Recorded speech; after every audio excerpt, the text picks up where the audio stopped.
তিনটি দুর্বলতা যদি আপনার মধ্যে থেকে থাকে, তাহলে আপনি যতই প্রতিভাবান বা মেধাবী হয়ে থাকুন না কেন, জীবনের দৌড়ে আপনি পিছিয়ে পড়বেন। নম্বর 1, টিম ওয়ার্কের অভাব।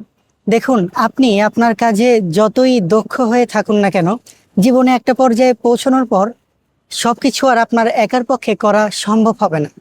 তখন আপনার প্রয়োজন হবে মানুষের সাথে কাজ করা, কিংবা মানুষকে সাথে নিয়ে কাজ করা, সঠিক ব্যক্তিকে সঠিক দায়িত্ব দেয়া, সঠিক ব্যক্তির কাছ থেকে সঠিক কাজটা বুঝে নেয়া, মানুষকে দিয়ে আপনার কাজটা করানো, প্রয়োজনে টিম লিডার হয়ে যাওয়া। কারণ আপনি একা হাঁটলে হয়তো দূর যেতে পারবেন, বাট যদি অনেক দূর যেতে চান, তাহলে অবশ্যই আপনাকে ভালো একটা টিম সাথে নিয়ে হাঁটতে হবে।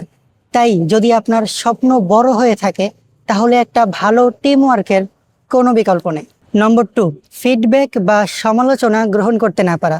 কেউ আপনার ভুল নিয়ে কথা বললে অথবা কেউ আপনার দুর্বলতা দেখিয়ে দিলে তাকে আপনার শত্রু ভাবতে শুরু করিয়েন না। কারণ অবশ্যই সব সমালোচনা সঠিক নয়, কিন্তু সব সমালোচনা আপনার অপমান করার জন্যও নয়। কারণ কখনো কখনো একটা সঠিক ফিডব্যাক কিংবা একটা গঠনমূলক সমালোচনা আপনাকে আরও সঠিক, আরও দক্ষ, আরও গঠনমূলক মানুষ হিসেবে গড়ে তুলতে সাহায্য করতে পারে। নম্বর 3, মিথ্যা অহংকার বা ইগোতে ডুবে থাকা।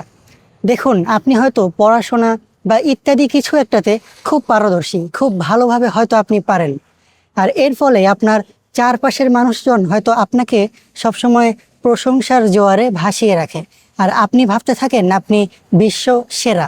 বাট বাস্তবতা হলো, পৃথিবীতে আপনার চাইতে সেরা, বেস্ট প্রতিভা আরও অসংখ্য জায়গায় ছড়িয়ে ছিটিয়ে আছে।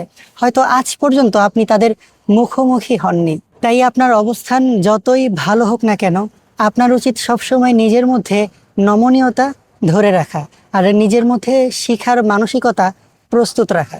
মনে রাখবেন, আপনি যদি লাইফে অনেক দূর পৌঁছতে চান, তাহলে শুধু মেধাবী বা প্রতিভাবান হওয়াটাই আপনার জন্য যথেষ্ট না, বরং আপনাকে সবসময় নিজের মধ্যে শিখার মানসিকতা তৈরি করে রাখতে হবে।